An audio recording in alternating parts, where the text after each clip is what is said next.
Introduction to choosing windows. We'll start just looking at the basic types of window operation and just narrow it down to a few of the sort of the primary types. The first one is double hungs. Double hungs are sort of the quintessential window. I think they're maybe the most traditional in appearance, maybe the window that's been kind of around the longest and is on our oldest homes, and it tends to be an enduring style, and it's a pretty flexible style because you have varieties in light patterns and some other features that allow them to fit into both traditional homes where we're used to seeing them to even some more modern spaces. They have a nice slim profile, and by that I mean they stay within the window frame. And as you'll see when we talk about some other window types that don't stay within the window frame, what the advantages are there. Double hungs neither take up floor space nor project outside the building. Double hungs can open both from the bottom and from the top, and people like that for a few different reasons. Some people think that it allows for the best ventilation. Some people like to keep the bottom closed to keep rain out and let the top down a little bit, maybe even some security issues there. Unfortunately, by nature, a double hung can only open half of the window. Even if you have both the sashes open, you're still covering half of the window. They might be the most affordable. They also might be the most challenging for some people to operate because you have to be able to lift them. You have to be able to physically move them. They tend to be the most drafty, though that is something that might be challenged, and there's testing to answer those questions anyway. And they have exterior screens, which is an aesthetic benefit for some people. And just to note here, there are also single hungs where the top sash doesn't actually move. And sliders, horizontal sliders, tend to have similar pros and cons to double hungs. The next most common window, American window particularly, is going to be a casement. Casements tend to crank out. So they have a cranking mechanism, and that's how you open them with the handle, and they move outside of the building. There's lots of style options in casements. In fact, I've seen some casements that are now made to mimic double hungs so that you can have the operation of a casement, the look of a double hung, and they look pretty convincing. So there's a lot of style options, but they tend to be a little bit more modern in look. You can open the full window. That's a pro for a lot of people. The interior screens are a con for a lot of people. That tends to be more present in a casement window, that screen is right there. They tend to be a step up in cost from double hungs. They can be a little bit tighter. A lot of that has to do with the locking mechanism. And unfortunately, they project outside of the building, which can raise durability issues. And they also have a couple of, they're different windows, but awning windows and hopper windows they operate very similar to casements. Awning windows being hinged at the top so that they swing out from the bottom. Hopper windows open from the top and just tilt down a little bit, both opening outside of the building. And then we're going to go to tilt turn windows, and this is the way that a lot of the high performance European windows that you may see in high performance homes operate. So they have two modes of opening. They can tilt in from the top, and that's a kind of a ventilation option. So the window's not open that much, but you still get good ventilation. Or they can open in swing, so swing inward, and they can open, if the walls allow them to, they can open all the way. As Emily pointed out to me this week when we were chatting about windows, often in homes with thick walls, high performance homes, you might limit that opening based on where you put your window in the opening. You might not be able to get it open past 90 degrees. They're said to have, and these are generalizations, of course, but they're known for having great locking mechanisms, both a benefit for security and for air sealing. Some people note that they're super easy to clean. Some people complain that they don't stay open. I'm sure there's a solution to that, but a lot of feedback on GBA about how wind and pressure and depressurization of the home tend to move the sash when the homeowners would prefer that it didn't. They do require interior space to open, so you can't have furniture in front of them if you want them to open, and you have to kind of plan for that. And they have these wide, kind of clunky frames. That has a lot to do with why they can be so high performance, but there's also an aesthetic thing there, and maybe minimizing the actual glazing if you're looking for a lot of clear glass. And they may be the most expensive window, at least the ones that we're seeing used in high performance homes. Because they're high performance windows, they tend to be on the higher end of the cost spectrum. So of all of these windows, you have two kind of common installation types. And I think this is an important decision when we're building with new products and we're building trickier assemblies. I think we have to consider what type of installation either we are most comfortable with if we're doing the work ourselves, or maybe the builder that we're working with is the most comfortable with. You know, if they've, for example, never installed a flangeless or inset window, they might not feel as comfortable with those details, and that may drive the decision-making process a little bit. Essentially, you have, and there's lots of variations on window installations, of course, but for wood-framed walls, essentially you have flanged or nail-fin windows where that flange is pressed against the sheathing or a window buck, and that is how the window is fastened in place. There's lots of variety on those flanges. Some are better than others. Fully welded flanges tend to be a little bit more robust, and builders tend to be a little bit more confident in them than flanges that, you know, aren't even attached to the window when you get the window, or are folded down and you have to really work the corners to make them weatherproof. And then there's the flangeless or European windows. They are set within the opening, and maybe they're a little bit trickier to flash. Maybe the flashing details are just a little less known to American builders. That might depend on who you ask, maybe,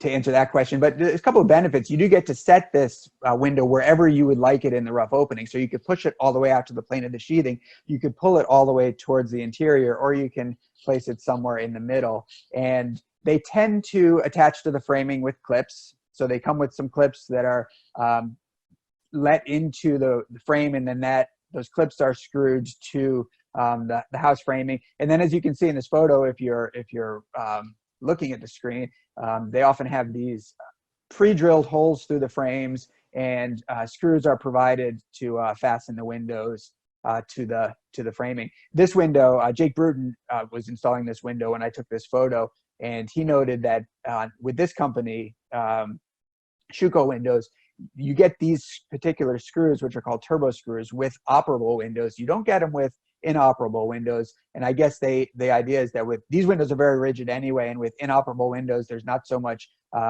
force being put on the frames, and you don't necessarily need these screws. The clips are sufficient. So you do need to think about how a window installs when you're making a product choice.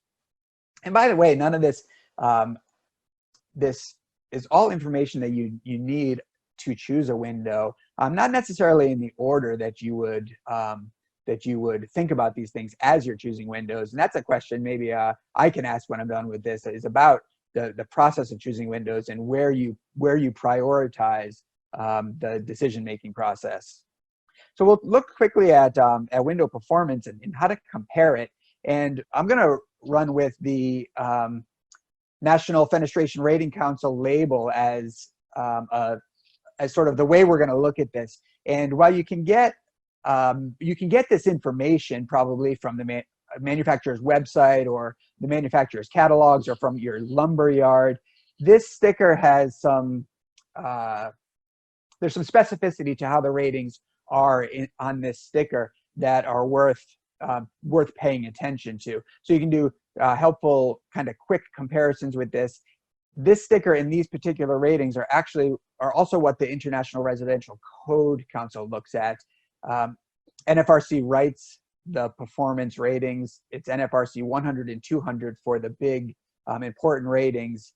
And then the testing is done in independent labs. So it's not done by the manufacturers and reported, but it's done in independent labs for them to get this label. And then the labels become sort of your proof to your building official that the windows meet code. So you leave the labels on the windows for inspection. And if you don't have the label and the building inspector is being picky about your windows, they'll look in the IRC, and in the IRC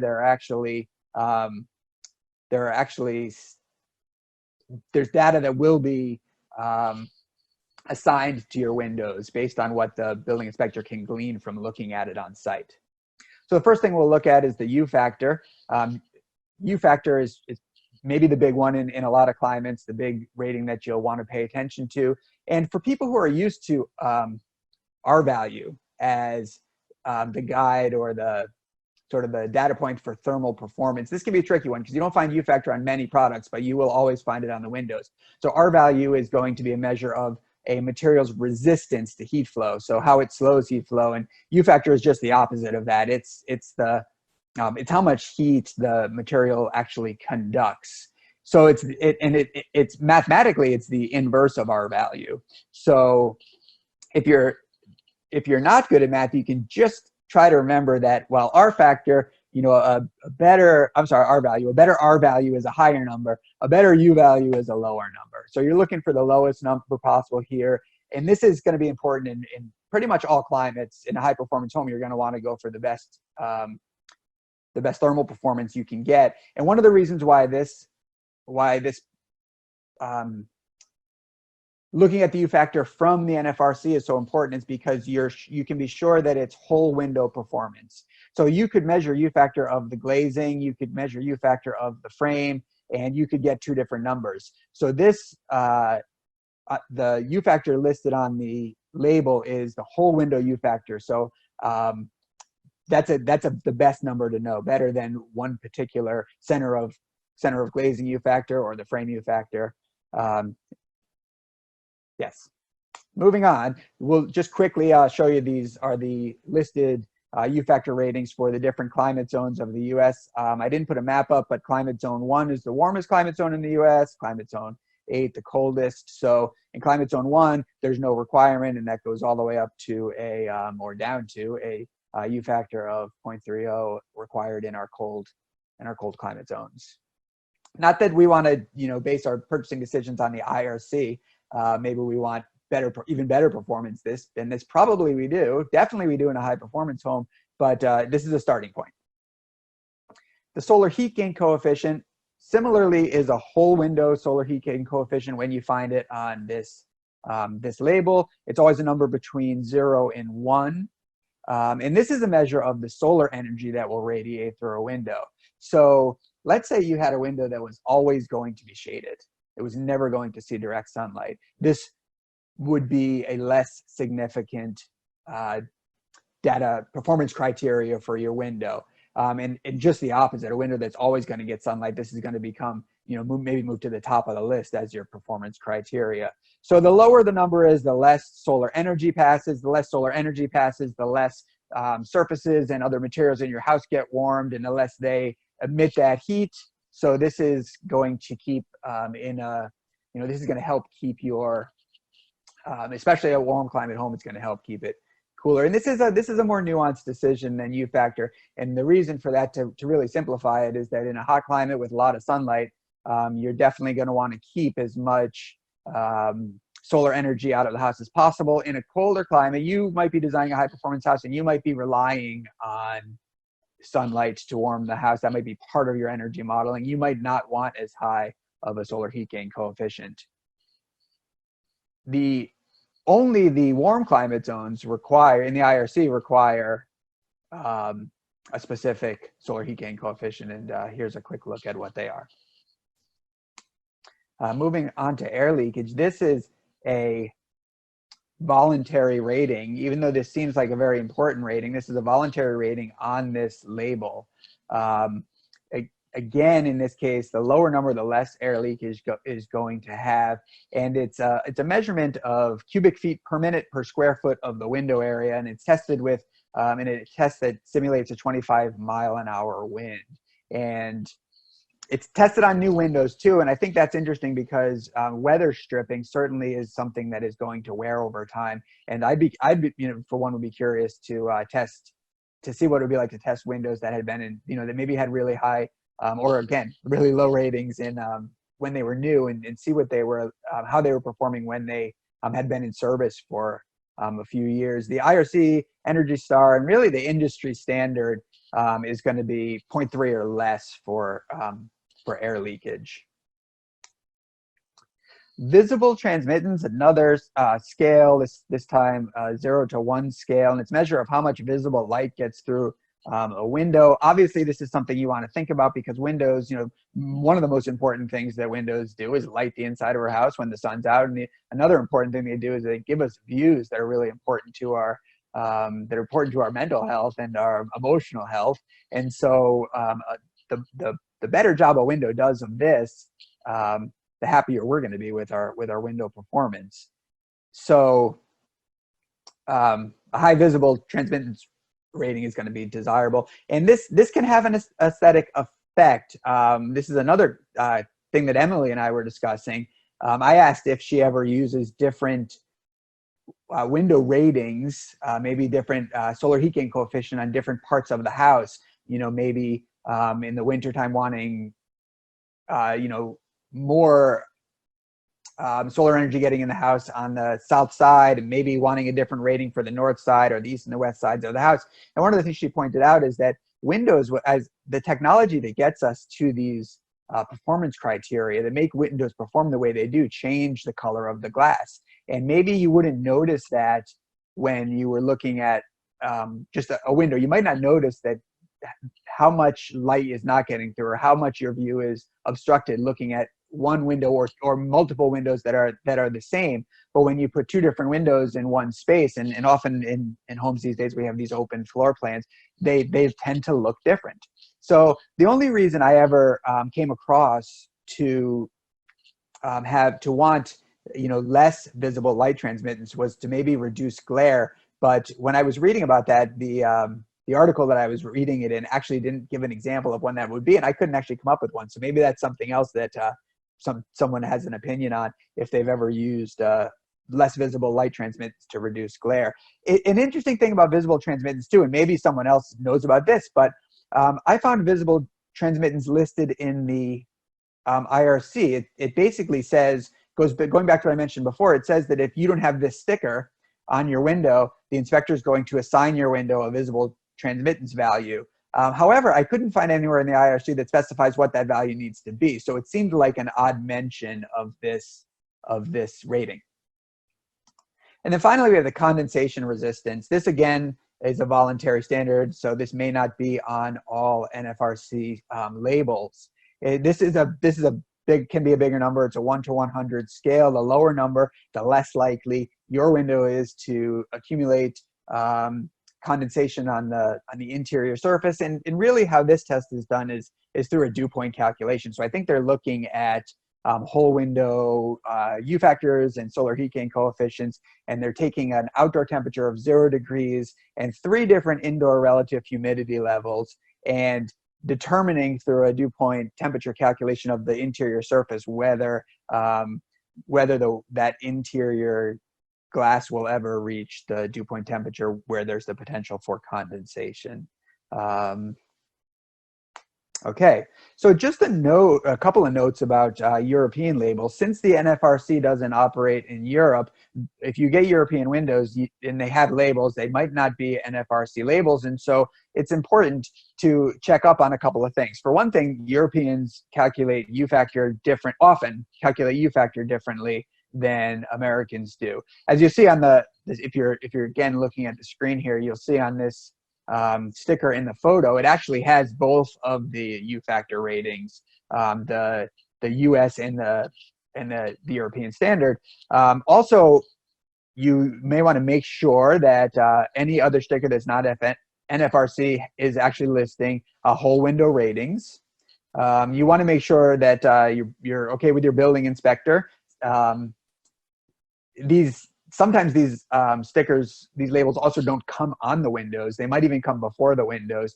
Jake Gruden says he likes that as a way of, he takes the stickers out as he goes around and taking a look at his window order and inspecting the windows and making sure that everything's arrived. He just matches up the labels with the windows, and that's a nice way for him to work. But I just think it's important to know that these labels are going to be a little bit different, and it's worth making sure that you know what you're getting. So how do we get to these performance levels? Just going to throw out a few terms here. These terms maybe will come up in the discussion tonight. If they do, great. If they don't, that's okay too. Maybe this slide and one of the next slides don't matter as much. Once you've landed on performance ratings that you want, and you know that their whole window performance ratings, maybe it doesn't matter how the window's made to you, and that becomes less significant. One term you might want to know is IGU, or insulated glazing unit. That's what you're seeing here. So we used to have, if everyone knows, we used to, windows used to be single pane. And then sometime, I think it was in the 50s, and I think it was Andersen Windows, welded two panes of glass together, and the IGU was born.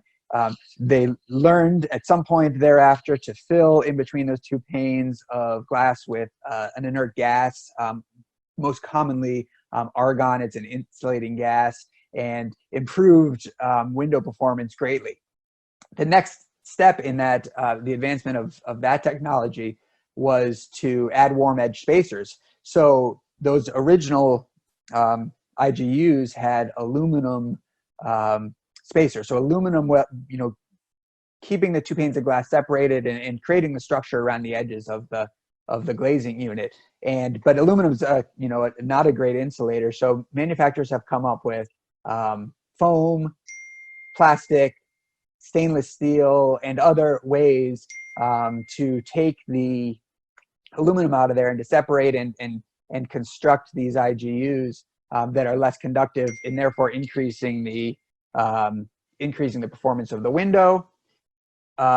Next thing that came along, I think I've got this in the right order. The next thing that came along was low E coatings. So these are metallic coatings that can be applied to any of the, now they can be applied to any of the glazing surfaces. Originally, these coatings were soft and they were always applied to an interior surface. Now we have hard coatings that can be applied to exterior surfaces too. Low E coatings again increase performance of windows, and manufacturers can get really savvy with where they put those coatings on which panes of glass and which sides, and they can really dial in the performance of windows for specific climates.